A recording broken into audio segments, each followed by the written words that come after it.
Yes, good morning, everyone. We start our next chapter, human reproduction.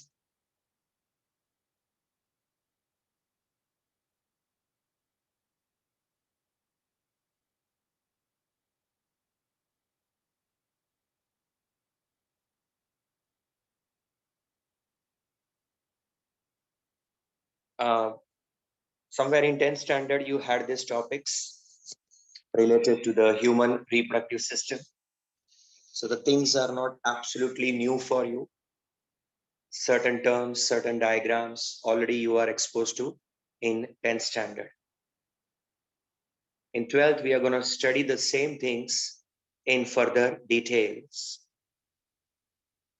Basic things you know about the humans and their reproductive system, and that is there is a unisexuality in humans, which means dioecious phenomenon. Male sex and female sex are separate. There is a sexual dimorphism that prevails in humans, means in the sapiens species, the male member and female member are externally distinguishable. They are different from each other in appearance with respect to their external appearance. We say it's a sexual dimorphism. Humans exhibit internal fertilization. Through copulation, male will discharge the gametes into the female reproductive tract, and further the fertilization will occur within the female reproductive tract. So we say that it's the internal fertilization. The development is also internal in case of humans, means for the 9 months of gestation period, the pregnancy period, the baby will develop inside the body of mother. So entire development of the organism of the human baby, it is accomplished in the body of the mother, in the mother's womb. This is leading to the final step, that is giving birth to young one directly. Human mothers give birth to the young one directly. This is known as viviparous nature. This type of internal fertilization, internal development, and giving birth to the young one, it is termed as viviparity. So just like other mammals, humans also exhibit viviparity. With this basic background that is clear to you, we can enter into the main topic, that is human reproduction. Briefly, if we go through the events that are carried on in the reproduction activity, so we call it as the reproductive events. Now these events have to go in this given sequence only. This is the correct chronological order of these events which are related with reproduction in human. So for example, first event is gametogenesis. The sperm formation in male, that is spermatogenesis. Ovum formation in female, that is oogenesis. Both come under gametogenesis. Both parents produce the gametes, that's called gametogenesis. Second is insemination. Male with the copulatory organ penis introduces the sperms into the female genital tract. This is called as insemination. Third one, fertilization. Inside the female reproductive tract, in the oviducts, the male gamete and female gamete fuse to form the zygote. That's called fertilization. Fourth major step, implantation. After the fertilization, the zygote so formed over there gradually gets transformed into an embryo. Meanwhile, it is coming down from the oviduct into uterus. And in the uterine wall, this embryo will get implanted. It will be lodged into the wall of the uterus. The stage of the embryo that will be implanted in the uterine wall, it is blastocyst. Soon this embryo gets connected with the uterine wall through placenta. And this placenta keeps supplying the nourishment and whatever requirements that the developing fetus may require. All those requirements are supplied via this placenta. So normally for the 9 months of duration, the embryo and later on called as a fetus. In short, the baby will develop for 9 months in the mother's uterus. This is called pregnancy or gestation. And finally, as a culmination of the gestation period, the birth is given to the baby, and that is called parturition or delivery of the baby. So a very long, a very complex process, the whole process of reproduction in case of humans. And it has to occur in the following sequence only. So it's a correct chronological order of the events that are going to take place during the reproduction in case of humans. Now, first of all, we will discuss about male reproductive system, female reproductive system. Subsequently, we will discuss about the gametogenesis, male and female gamete formation, and likewise, one by one, all these events, the copulation and fertilization and implantation and gestation and parturition, each one we are going to study in detail. But to start with, the first thing, male reproductive system. Male reproductive system in human. That is our first topic.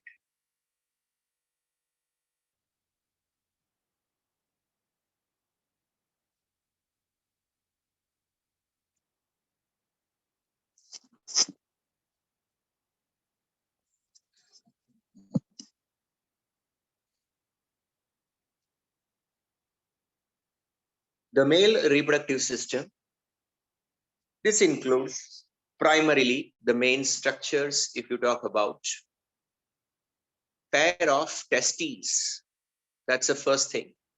The pair of testes as a principal organs in the male reproductive system. Next to that, accessory ducts. The various ducts through which the male gametes have to pass. This includes prostate, vas deferens, then urethra. Likewise, these different tubes, or you can say the ducts through which the sperms will be transported and finally will be ejaculated out of the body. This transport passage is accessory ducts. Then there are certain glands. My mistake. This was epididymis. Second was epididymis. Third was vas deferens. The fourth one is urethra. Epididymis, vas deferens, urethra, these all are accessory ducts. Then certain glands which will help in reproduction aspect, seminal vesicle, prostate, bulbourethral glands, accessory reproductive glands in a male member, and finally the copulatory organ, the external genitalia, that is penis. So these are the components included in the male reproductive system. Mainly, this includes pair of testes. Then there are accessory ducts, which includes epididymis, vas deferens, urethra, etc. Then it includes various glands, accessory reproductive glands, the seminal vesicle, prostate, bulbourethral gland, and finally the external genitalia, that is penis. They are the components included in the male reproductive system. We're going to talk about each one in detail. We start with the principal organs of the male reproductive system. They are testes.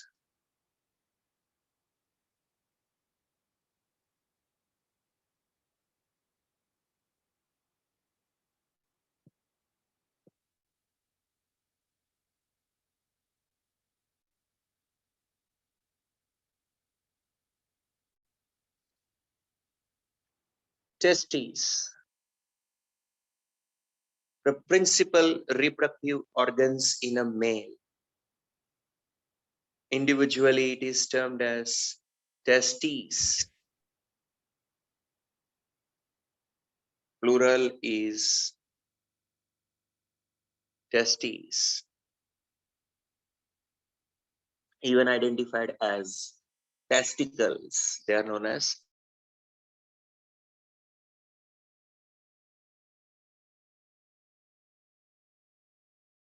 abdomen. And in this region, lower part of the abdomen, here the hip region. So in this part, there is a sac-like structure called as scrotal sac.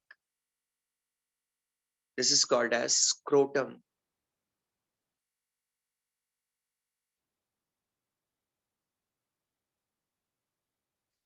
It is inside this scrotum the testes are placed. They are placed outside the abdominal cavity. This is the abdominal cavity. They are placed outside this abdominal cavity in this pouch-like structure attached to the abdomen. This is called as scrotum. This is termed as scrotum. And these are the testes inside. It's a side view. So this is the one testis. Similar testis will be there on the other side. So pair of testes in the pouch attached to the outer side of the abdominal cavity, abdomen rather, and that pouch is called scrotum. Actually, the testes develop inside the abdomen at the time of uh, 9 months of developmental stages of a male body. When a male baby develops into the body of mother,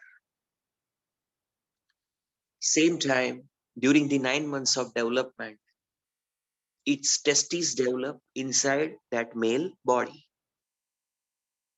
But by the time the birth is given, the testes descend down into the scrotum. देखिए पहले scrotum form होता है but वो empty होता है क्योंकि testis develop होती है एब्डोमेन में, डेवलपिंग फीटस के एब्डोमेन में डेवलप होती है. Gradually they come down, we call it as a they descend down into the scrotum. Why are they outside the body of individual, or why they are outside the abdominal cavity? The reason behind this is our body temperature is 37 degrees Celsius plus or minus 1 degree Celsius. This temperature is higher for the spermatogenesis inside the testes. Testes cannot perform spermatogenesis at this temperature. This is the reason why they are inside the scrotum but outside the body. because outside the body, their temperature will drop a little bit, maybe by 2 to 2.5 degree Celsius, as much as that. So almost 2 to 3 degrees Celsius drop in the temperature when the testes are in the scrotum, compared to that if they were supposed to be in the abdomen. Now this lower temperature, 35, 34 degrees Celsius, is desirable for the testes to carry out the spermatogenesis. So that is the reason why in mammals, in most of the mammals, you can see that the testes have been placed in a scrotum attached to the abdomen outside the body. Shape of the testes.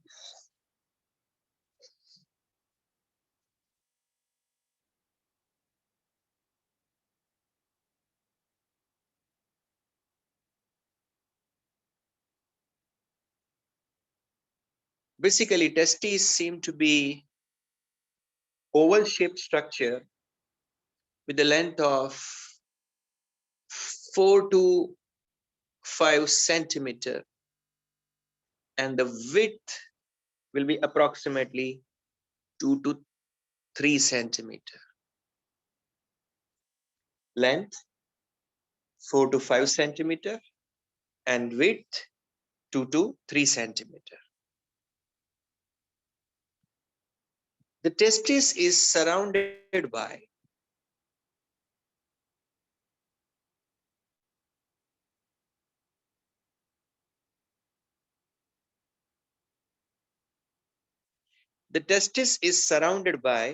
a dense covering.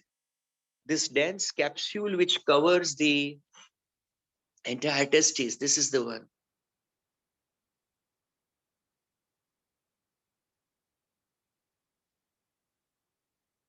It's called as tunica albuginea. The tunic term refers to covering. Basically, the capsule of the testes is known as tunica albuginea. A dense connective tissue covering around the testes is called as tunica albuginea. Internal features, if you see in the testes, I guess the same diagram is required.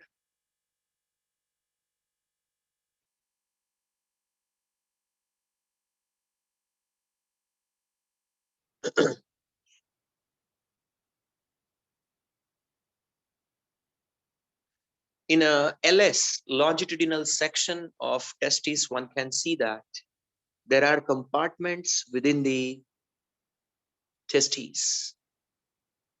These compartments within the testes, the number may vary up to 250. These compartments are known as testicular lobules. This is 1, this is 2, this is 3, this is 4. Likewise, how many such testicular lobules are found in each testis? Nearly 250. In each testicular lobule, almost one minimum to as many as 3 tubules are found.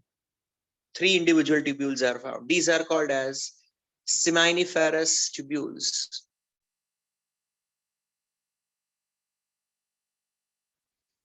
So one testis, approximately 250 compartments called testicular lobules, and each testicular lobule carries at least one seminiferous tubule to as many as 3 seminiferous tubules within it. So that is how the seminiferous tubules are placed inside this testes. If we see the structure of seminiferous tubule itself, it would appear like this. See, some of the seminiferous tubules are apparent in the sectional view. This is the 1, this is the 2, this is the 3. So these are the seminiferous tubules in a sectional view. If we enlarge them, one of them at least, to understand, this is the sectional view of a seminiferous tubule that shows that there is a layer of cells lining up this seminiferous tubule. This is called as germinal epithelium. This is termed as germinal epithelium.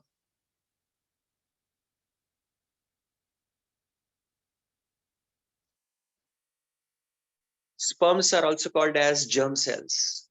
So the epithelium that produces the germ cells or the sperms, it is termed as germinal epithelium. So each seminiferous tubule is being lined up with germinal epithelium. As you can see that there are two types of cells placed in this germinal epithelium. One of them called as spermatogonia. That's the one. As you can see, these ones.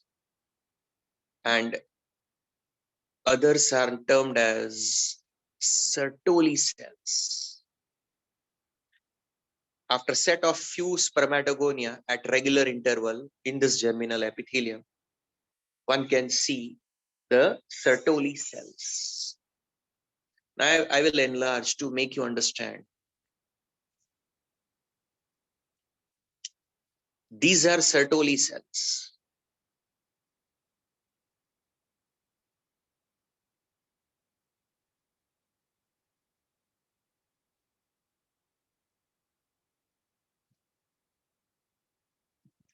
Long extended one reaching towards the from germinal epithelium to the center of the seminiferous tubule, they're extended. These are the Sertoli cells. And next to them, in between, these cells, they belong to what is called as spermatogonia category. Achha, the entire layer along with these spermatogonia and the Sertoli cells, collectively it is known as germinal epithelium. The function of these cells,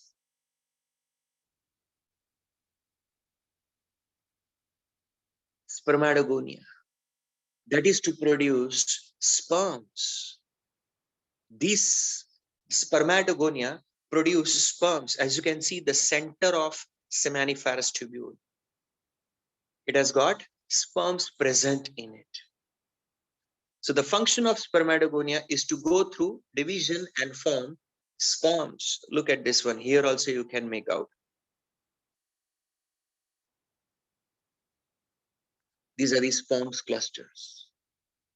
These are the cells belonging to germinal epithelium. In that, some of them may be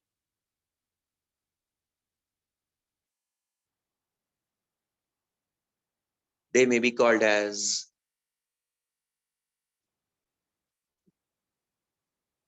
Sertoli cells, and others in their adjacent positions, they are called as spermatogonia. So each seminiferous tubule lined up with the germinal epithelium with two types of cells, spermatogonia and few Sertoli cells. Spermatogonia, they go through the spermatogenesis to produce these sperms.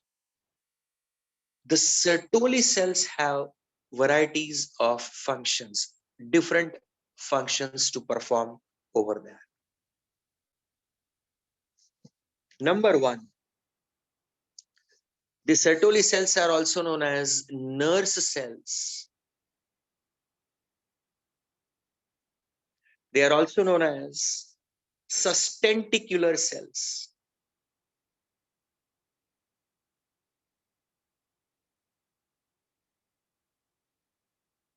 So first of all, the other two names of Sertoli cells are nurse cells and sustenticular cells. Number one, position At regular interval, they are present in the germinal epithelium inside each seminiferous tubule. Function number 1, providing the nutrition to the developing sperms.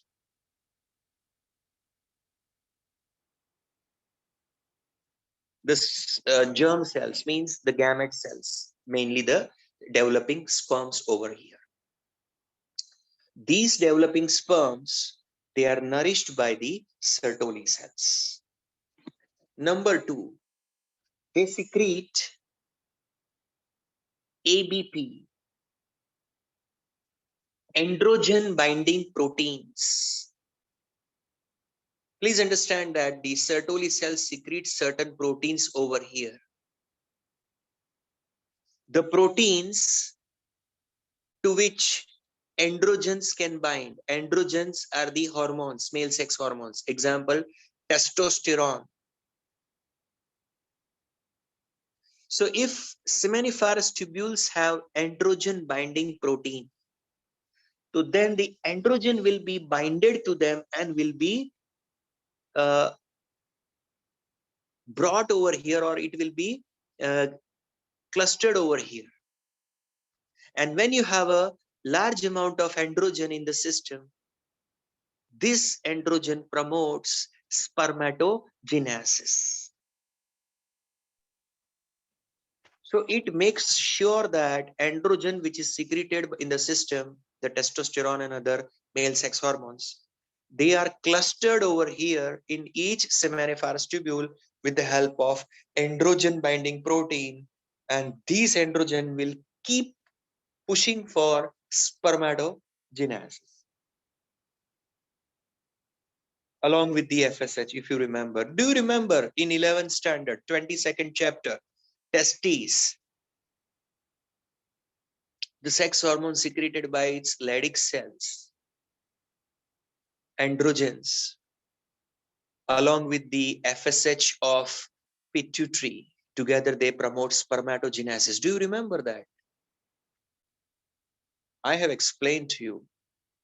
I have explained that to you in detail with testes sectional view also. The third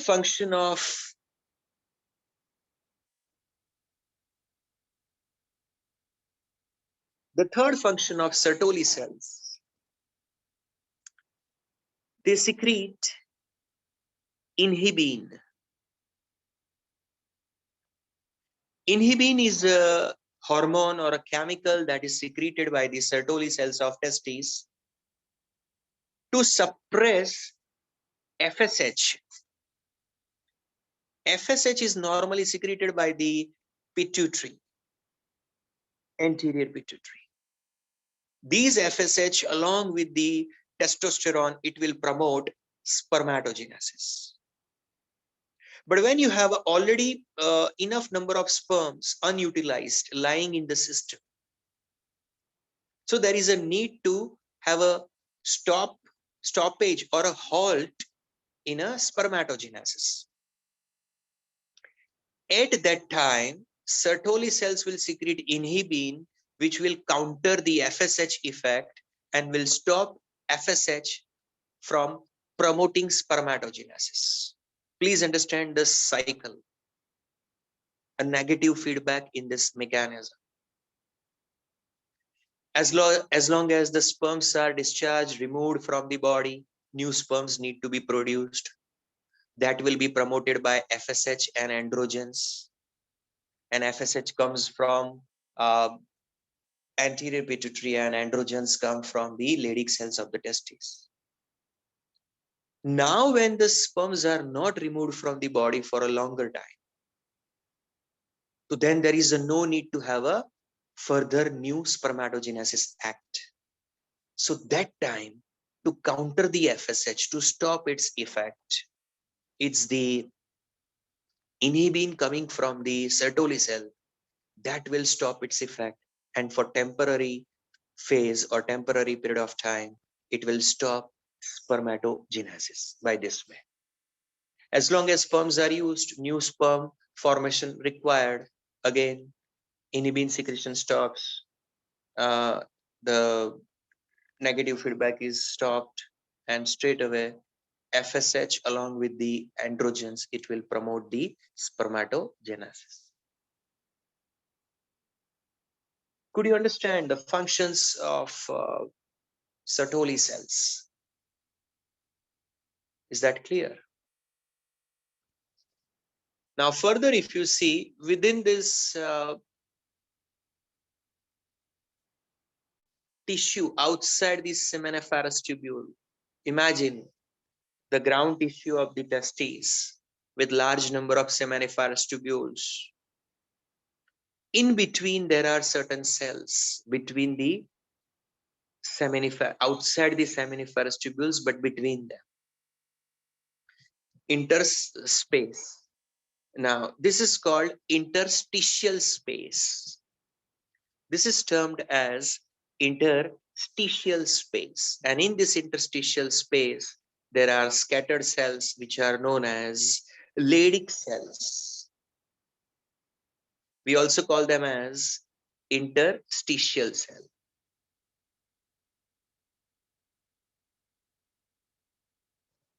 They are even termed as interstitial cells.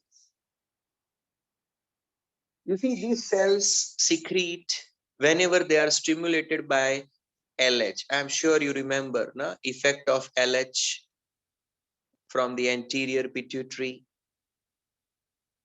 LH comes, targets interstitial cells. In response, they secrete the androgens. Main androgen is testosterone. So testosterone, dihydrotestosterone, etc. are the various androgenic hormones, testicular androgens they are basically. So their synthesis and secretion is done by these Leydig cells. So very vital important components of the testes, the Leydig cells, outside the seminiferous tubule in interstitial spaces, keep secreting androgens, example testosterone, dihydrotestosterone, etc. Apart from these Leydig cells, there will be some cells over here in the same interstitial space outside the seminiferous tubule. They are called immunologically competent cells, basically immune system cells, phagocytes. They will capture the pathogens if they enter into testes. So they are supposed to provide immunological protection to the system. Is that clear to all?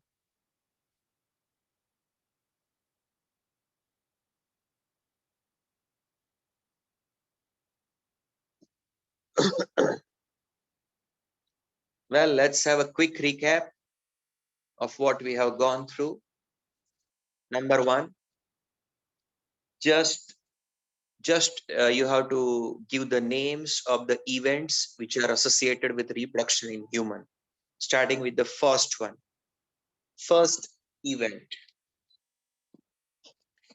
Yes, Diksha, correct. Gametogenesis. Second event in the reproduction in humans. Insemination, Dia Amin, correct.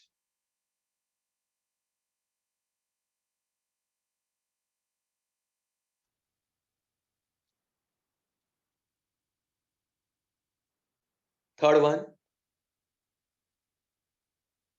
yes, fertilization. Then we correct answer.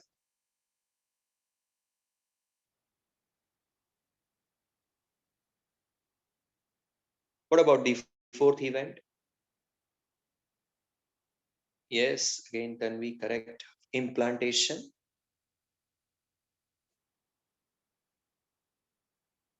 Event next to that. Rachi Patel, correct answer. It's a generation. Gestation. My mistake. Gestation to be followed by the last event, parturition. Jiyashri and others, correct.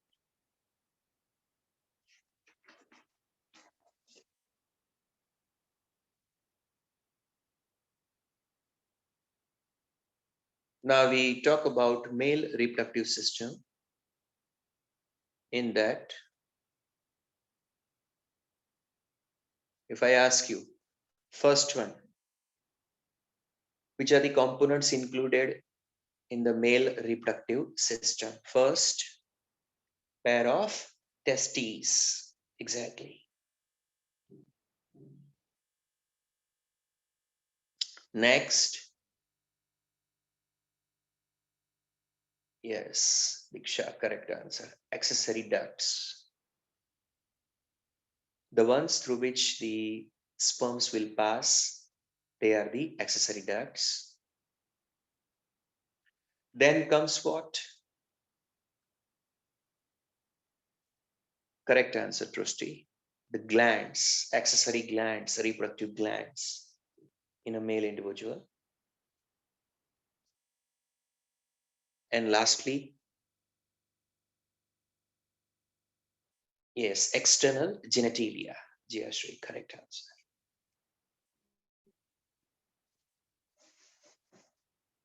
Now we focus upon the first one, the testes.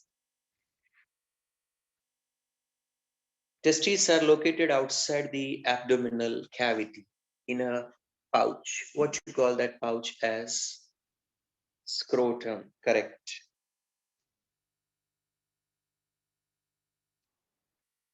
How much lower temperature prevails in the scrotum compared to the body temperature? Yes, 2 degrees Celsius to as much as 2.5 degrees Celsius, which is actually need for spermatogenesis. What's the shape of testes? Oval. Normally, how much is the length of testes? Please mention the unit. 4 to 5 centimeter. How about its width? Testes width. Please mention the unit. 2 to 3 centimeter, correct. What you call the dense covering of testes as?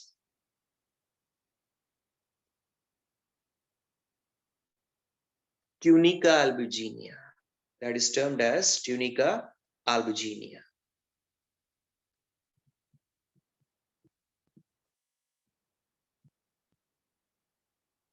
That is correct.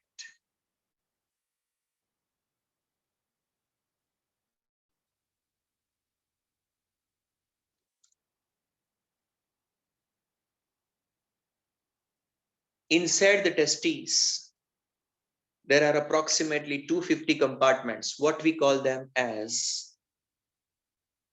What is this nutrition? Testicular lobules, correct answer. They are termed as testicular lobules. Each one carries what? A very highly coiled structures known as seminiferous tubules. As many as how much? The number? 1, 2, 3. At least 1 to as many as 3 seminiferous tubules within each compartment, the testicular lobule. Each seminiferous tubule is lined up with what?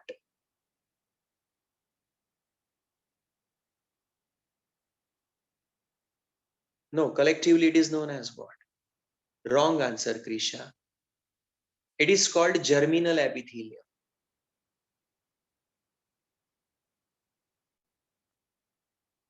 And in the germinal epithelium, we find two types of cells. Which are those two cells? Types of cells? Sertoli cells and spermatogonia. Spermatogonia go through which process and produce sperms?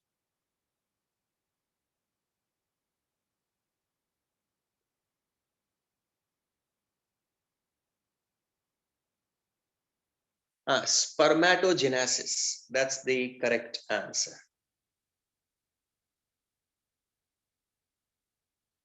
What about the other two names of Sertoli cells? Nurse cells, correct.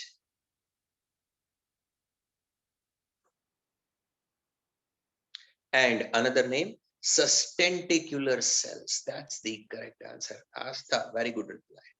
Sustentacular cells. The most important function to be performed by the Sertoli cells is to provide nutrition to the germ cells. Yes.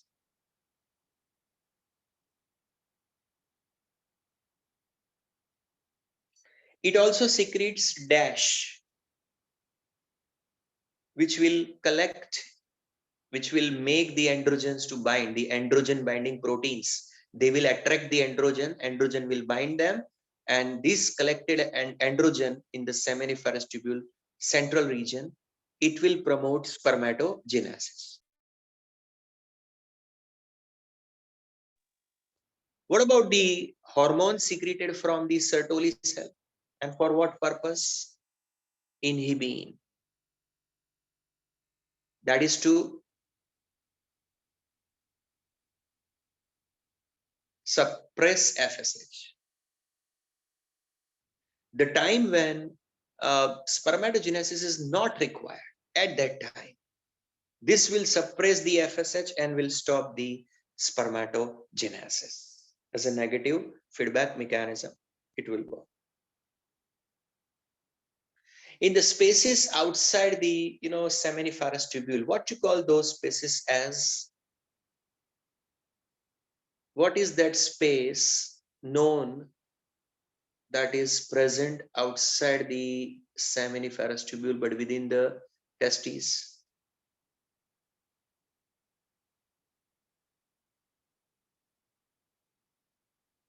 There are two types of cells over here. Number one, Leydig cells. What is their another name? The other name they have? Interstitial cells. What do they synthesize and secrete?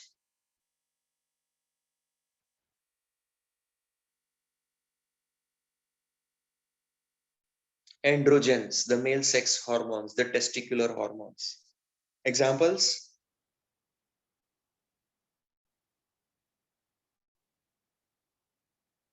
Testosterone,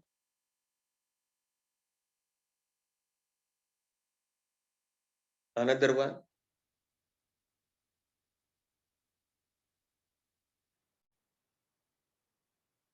Dihydrotestosterone. Very good answer, Ayushi. Which are the other type of cells?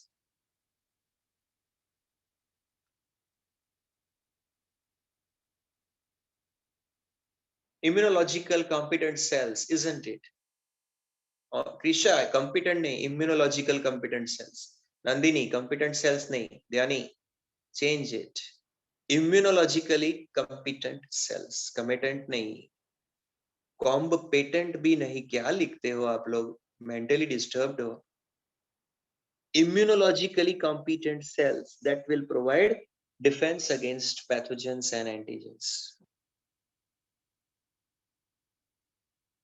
Well, a break for 5 minutes and we will carry on with the male reproductive system components study.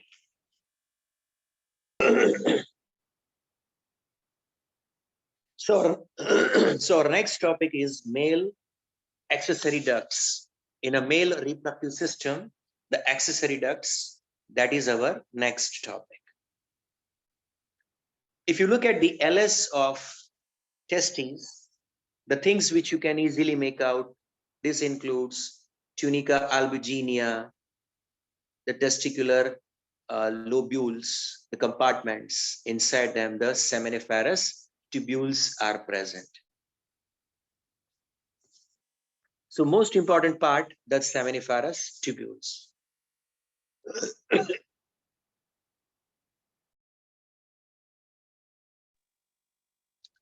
The seminiferous tubules produce sperms. These sperms pass out into a network of thin tubules within the testes. This much I am talking about.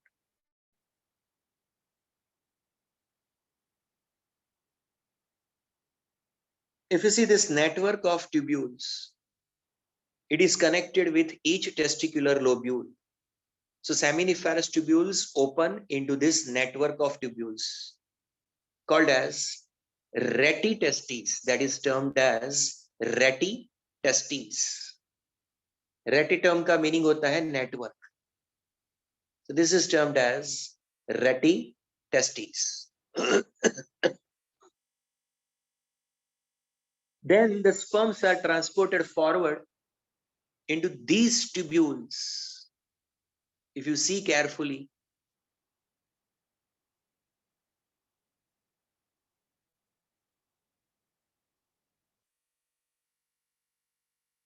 they are connecting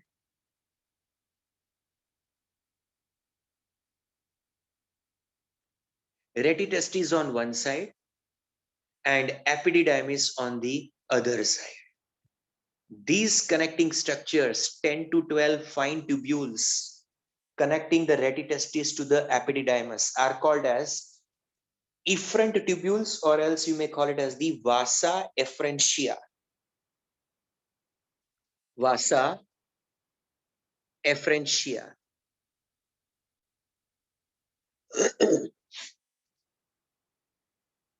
So then sperms produced in seminiferous tubules first come out in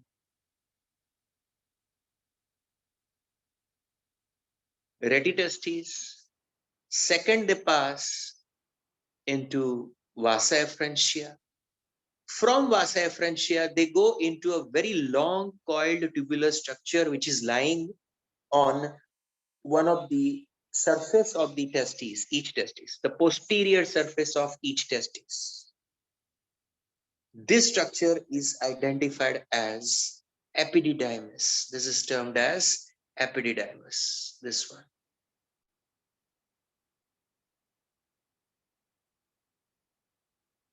Six-meter long. If you uncoil its tubular structure, it would be 6-meter long, highly coiled tubular structure, which is lying on posterior surface of each testis. So sperms have to pass through this 6-meter long passage. And finally, it's gonna terminate into, as you can see here, ye wala part.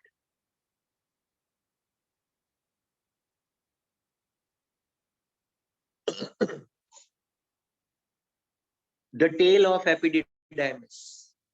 It will further extend into vas deferens. It will be known as vas deferens. It has been covered up by the testes, so not seen. Otherwise, आपको दिखता है यहाँ पे वो एक continuous tube है जो tail of the epididymis है और बाद में consider होता है vas deferens. So the sperms will come into this vas deferens over here. Sperms were produced in seminiferous tubules. Then they were transported in retitestes.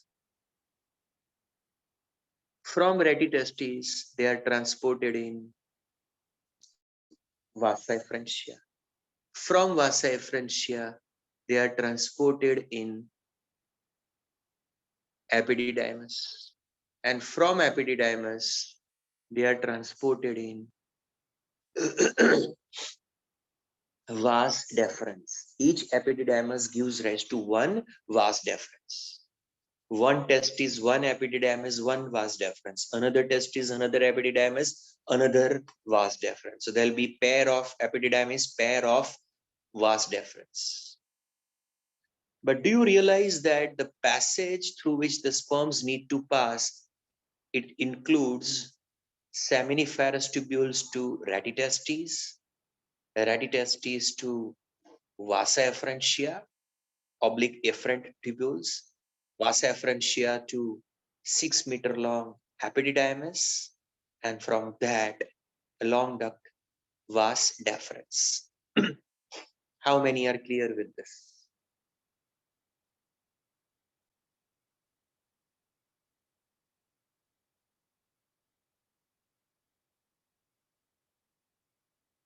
Let me revise by saying that retitestis is a network of tubules within the testes, internally lined up with ciliated epithelium, and it will transfer the sperms from seminiferous tubules to vasa efferentia. Then what is a vasa efferentia? Bunch of 10 to 12 fine tubules arising from retitestis emerge out of testes and penetrate into the epididymis. Transfer the sperms from retitestis to epididymis. What is epididymis? Well, 6-meter long, highly coiled tubular structure. 6-meter long, highly coiled tubular structure present on posterior surface of testes, and it will terminate into a 45 centimeter long duct called as vas deferens. Any doubt in these components which I mentioned?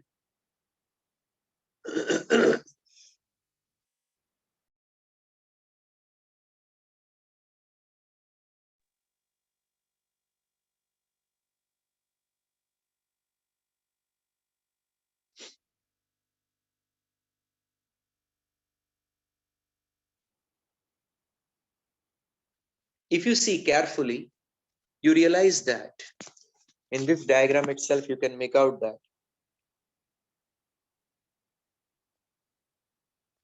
this testis is covered with this epididymis. And from the same epididymis arises this duct, which is called as vas deferens. This is termed as vas deferens.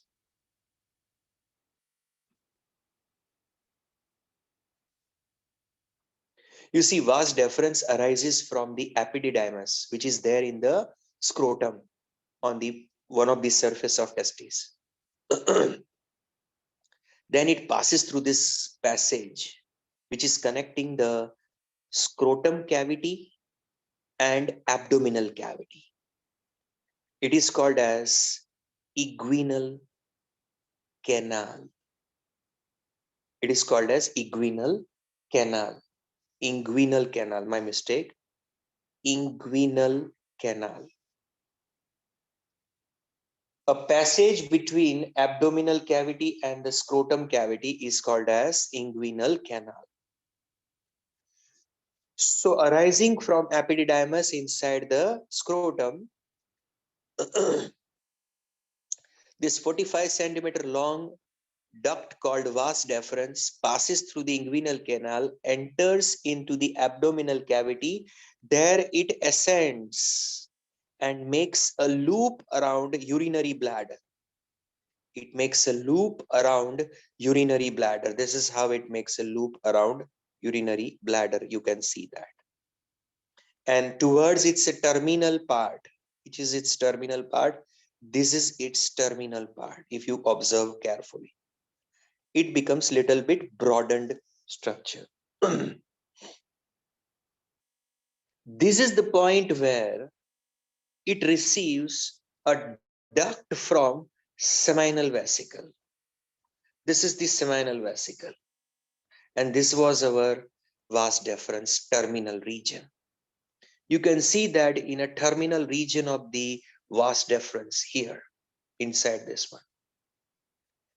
Seminal vesicle opens up with its small duct.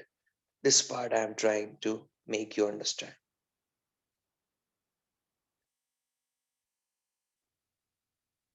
And when they join with each other, the vas deferens from one side and the duct of seminal vesicle from the other side. Obviously, there are two vas deferens and there are two seminal vesicles. Left seminal vesicle will open in the left vas deferens. Right seminal vesicle will open into right vas deferens. But when they open into it, that common duct that is formed is called as, this is the one which is called as ejaculatory duct. That one is known as ejaculatory duct. And you can see that in this ejaculatory duct, if I give the black color to this or red color to this red will not be clear. Okay, I give a blue color. This is the ejaculatory duct. To this ejaculatory duct joins a duct of urinary bladder. Can you make out that? What you call this one? This one is which duct?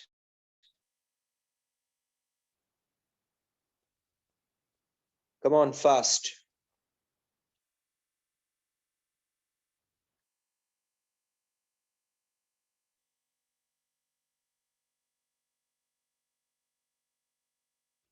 Yes, vas deferens. It's wrong on your part, all of you. The one which I have labeled is which one? Vas deferens terminal region. This one is known as duct of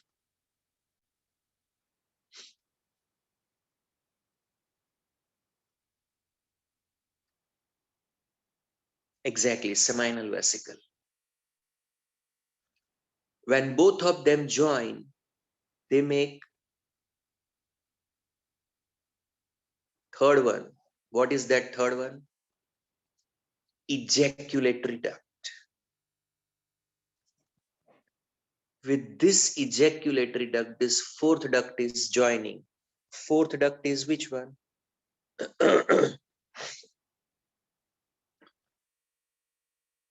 Duct of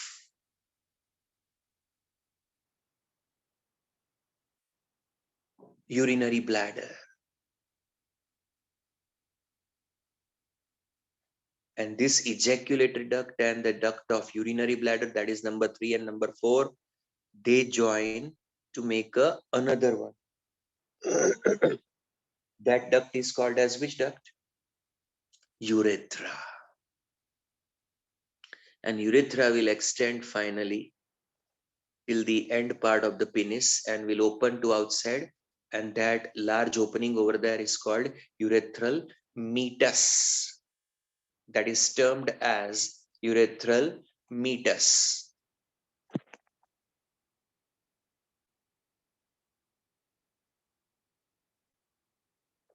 Same if I show you in another diagram to make you understand the same.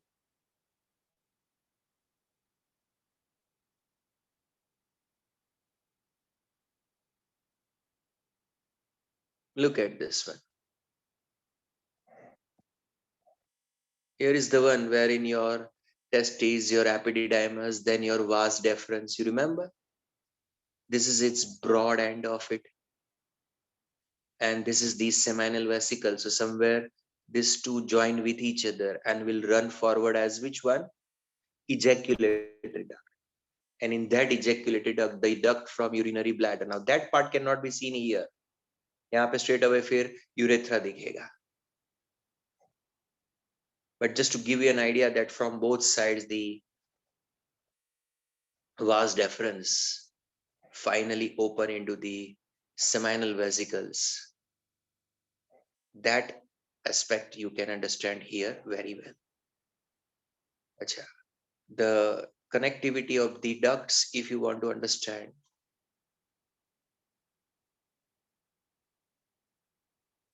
Look at this one.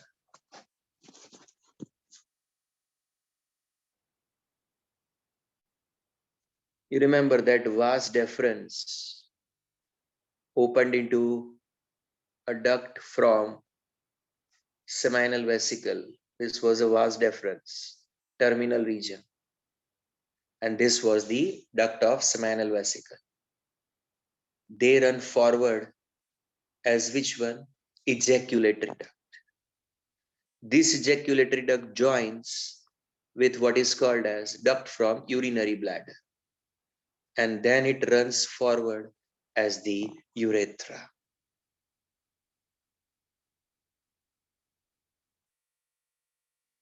This was urinary bladder. Do you guys understand this?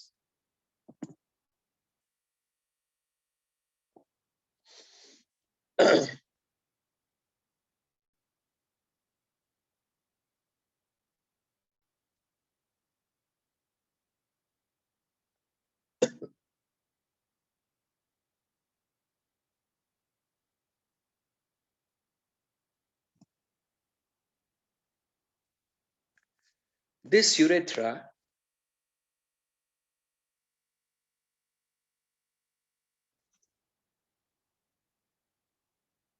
from here onwards, this urethra originating from this point where the urinary bladder and the ejaculatory duct join. From there, it runs down, passing through the pelvis region. This is the pelvis region. And then goes through the or passes through the penis, the male external genitalia. And it opens to outside through what is called as urethral meatus, this point where it is broadening up a little bit. This point is called as urethral meatus. So there it is terminating at the tip of penis. As far as penis is concerned, male copulatory organ, male external genitalia. This is meant for facilitating insemination. Male will discharge the sperms into the vagina, the female reproductive tract, via penis. For that, the penis should be erected. To deposit the sperms into the female passage, the penis should be erected. So it has got the erectile tissue, the specialized tissue in the penis, which can make it erect. It is called erectile tissue.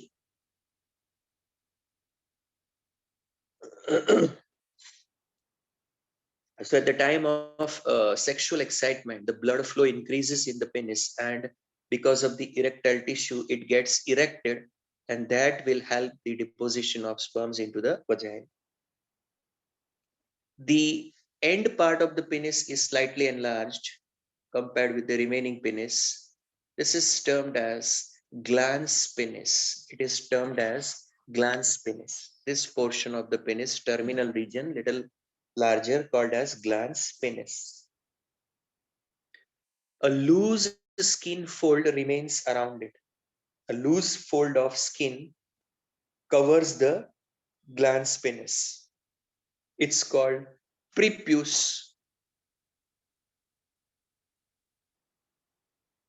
or it is known as foreskin. Foreskin or a prepuce is a term employed for the skin fold, a loose skin fold around the glans penis. That is termed as foreskin or prepuce.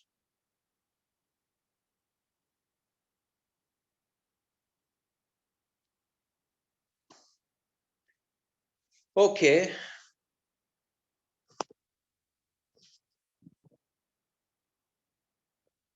Revision for accessory ducts.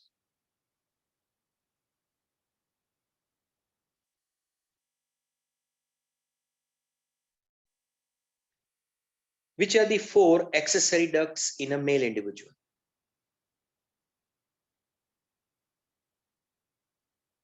Correct. Number 1, retitestes. Number 2,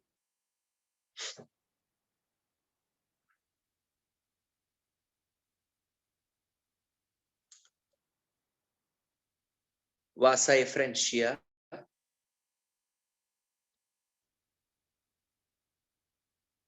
Number 3,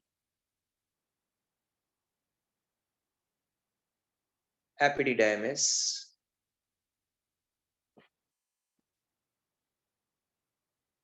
And vas deferens. You see, the common feature for all are tubular structures. All are interconnected. One transfers the sperm from one to another one. So they together make the passage for sperm transport. What is the retitestis? It's a network of fine tubular structures present inside the testes, lined up with which epithelium? Internally, which epithelium lines it up? The passages of retitestis are lined up with which epithelium? Ciliated epithelium. The retitestis transfers sperms from dash to dash.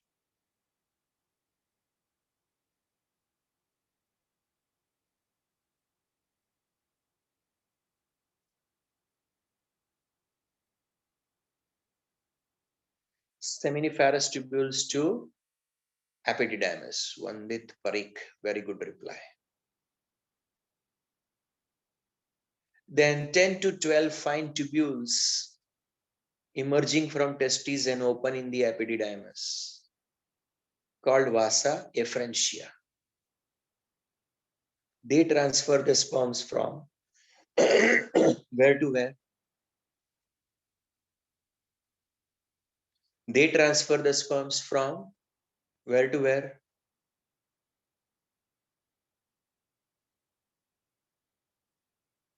Retitestis to epididymis.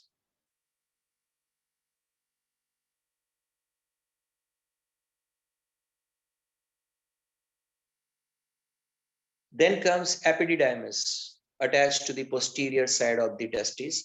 What is the length of epididymis, by the way?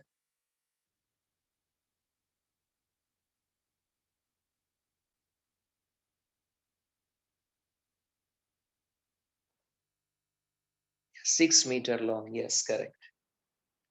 And further it continues into which structure?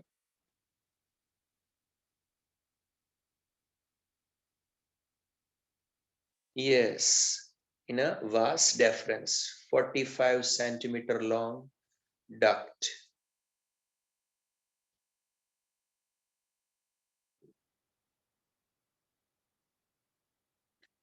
From the scrotum, it enters into the abdominal cavity via which canal?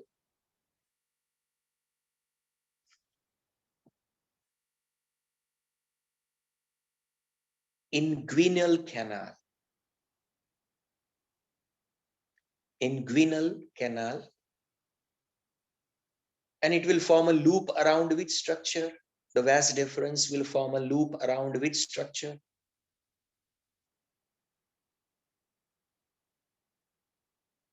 Urinary bladder. And it gets little bit broadened up. At that point, this broadened terminal region of vas deferens around the urinary bladder, what joins into it?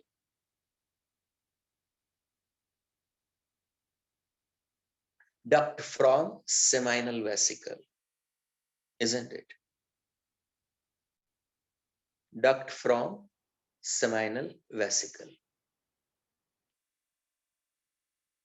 And together they form what is called as,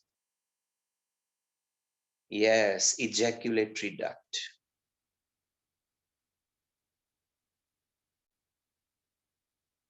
And what joins with the ejaculatory duct, by the way?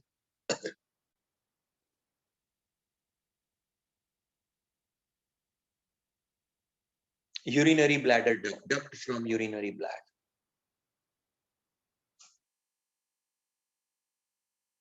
And together they form what is called as urethra, yes.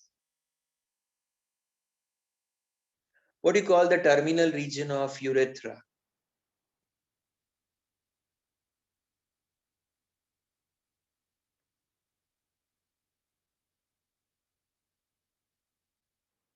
Yes, it is called urethral meatus. Look at this is the one which is urethral meatus. The terminal region of urethra. And in a male, external genitalium is called as what? penis,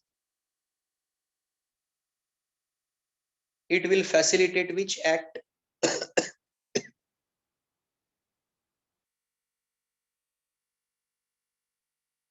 It can undergo erection is one thing. It will facilitate which act? Insemination. Copulation and insemination is facilitated by penis. Which tissue is responsible for this, by the way, making it capable of insemination? Which tissue in it? Erectile tissue. Yeah.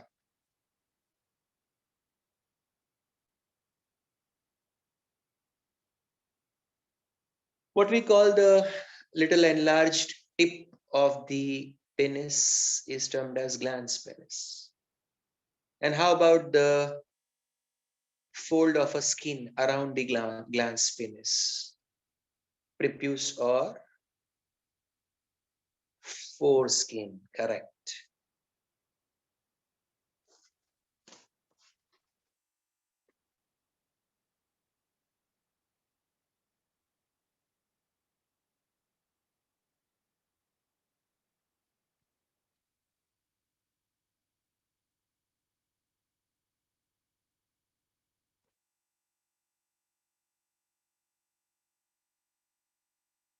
Then comes male accessory glands. Then comes male accessory glands.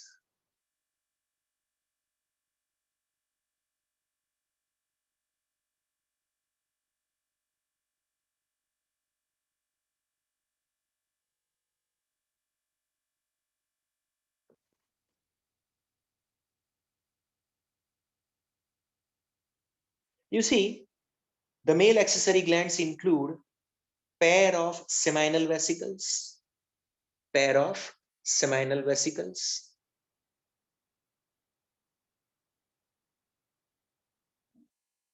Then there is a prostate gland. ये एक पूरा gland है, prostate एक पूरा एक gland है, unpaired है, ये वाला.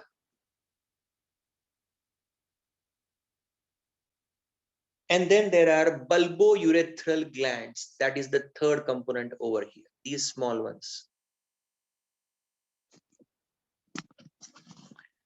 Male accessory glands include three components over here: pair of seminal vesicle, pair of bulbourethral, and one that is a prostate gland.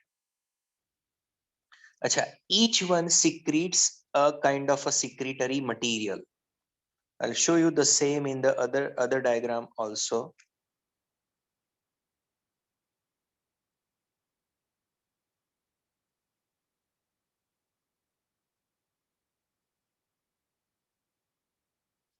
Here you can see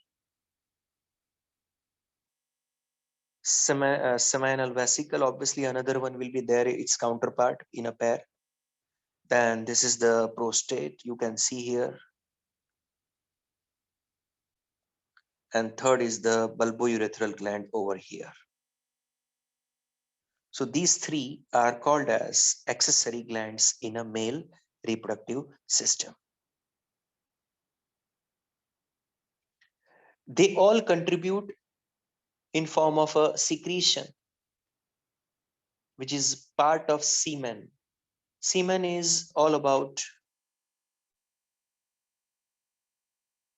two materials. One is sperms, which are delivered by the testes. You know the whole passage for the sperm transport, by the way. Seminiferous tubules to ratitestis to vasa efferentia to epididymis to vas deferens to ejaculatory duct to urethra to urethral meatus to outside. These sperms are part of this material which will be ejaculated out of this urethral meatus. Along with the sperms, there is a fluid which is called as seminal plasma.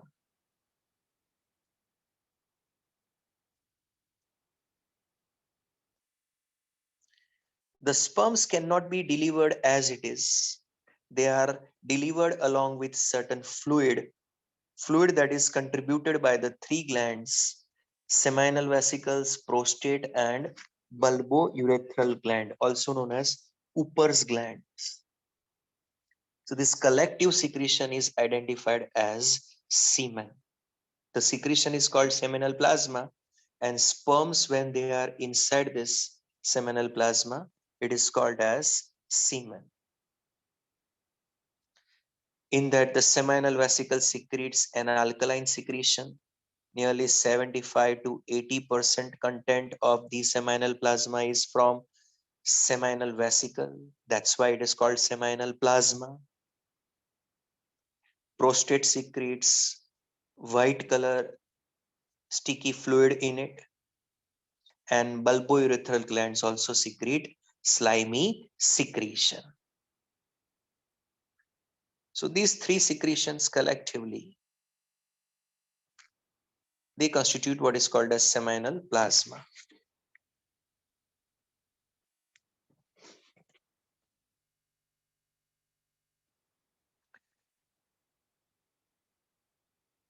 The collective secretion from prostate, seminal vesicle, and bulbourethral constitutes what is called as seminal plasma.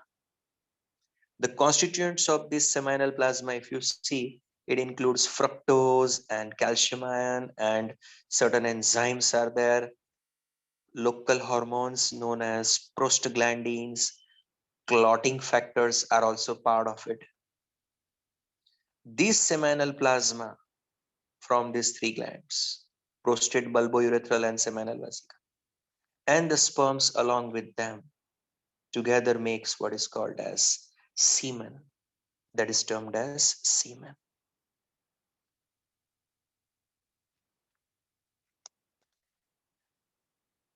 If you see the secretions from these vas deferens, epididymis, seminal vesicle, and prostate,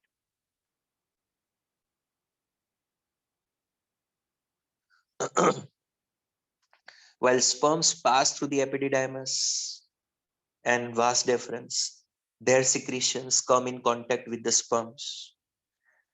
When sperms pass through ejaculatory duct, the seminal vesicle secretion is poured. Further, when sperms pass through the urethra, at that time the prostate secretion is coming out into it. All these secretions will help in maturity of sperms and motility of sperms. Sperm should be motile. Motile means should be able to swim through the medium as and when medium is available. They should be able to swim through it. They are having a flagellum in it.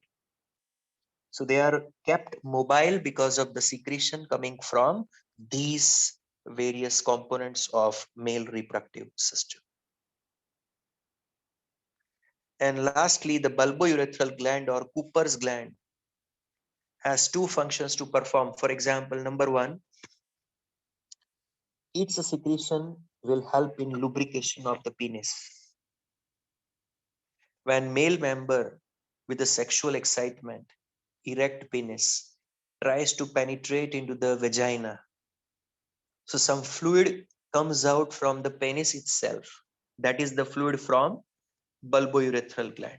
Even before the semen comes out at the end of the copulation, this is in the initial part of the copulation. The small amount of fluid, lubricating fluid, comes out from the penis. That is actually secreted by the bulbourethral gland. This is to make the copulation easy. This lubricating fluid will come out and will be coming out from the penis, making the penis lubricated over there. Another one is that when the same secretion is well coming out from the penis,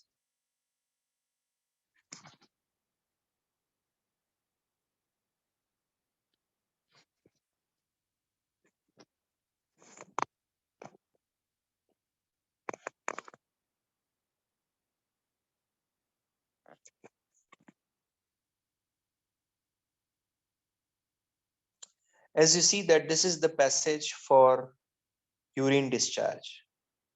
Urinary bladder to the duct of urinary bladder to the urethra and out. And this was the passage for sperms.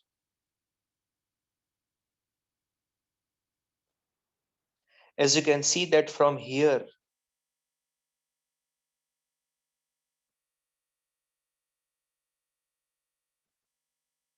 onwards, urethra point onwards.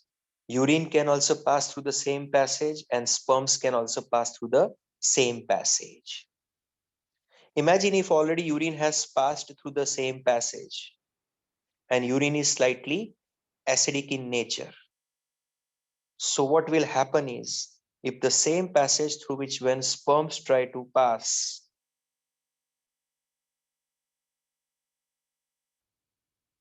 already some traces of urine present in the passage are acidic in nature, they can kill the sperms.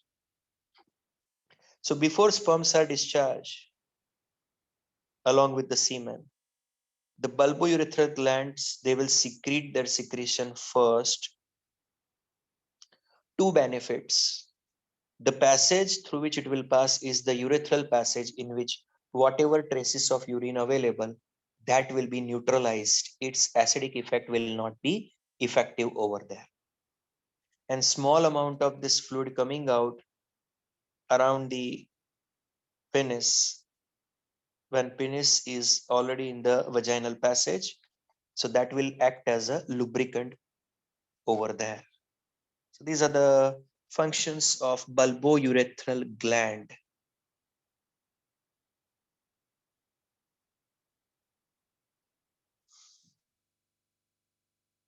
Semen is equal to dash plus dash.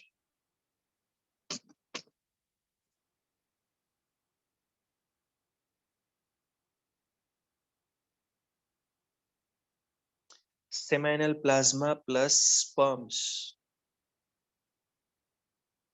Sperms are contributed by testes. Seminal plasma is contributed by which three glands?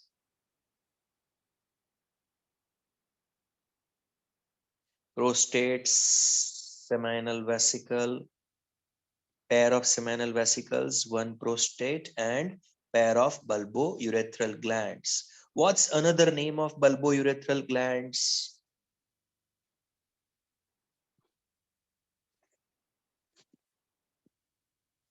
Cooper's glands. Which are the main constituents of seminal plasma? One of the sugar, fructose, prominently seen one category of ions, calcium ions, certain enzymes, special chemicals which are called local hormones named as prostaglandins, and some clotting factors together make the seminal plasma.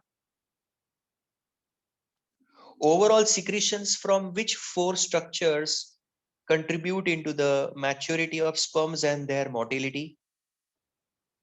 One is epididymis, number two is, yes, vas deferens, correct. Number three,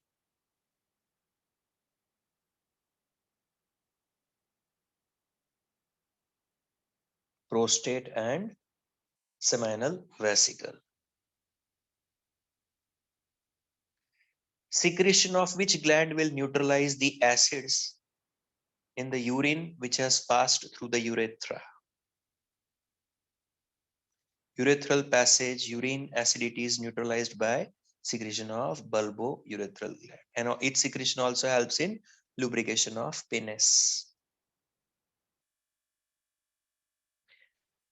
Well, male reproductive system, its components, structure, function, that detail is completed. With this, we conclude today's lecture. Goodbye. Sir, Hmm? sir, for just 1 minute. One announcement. Hmm.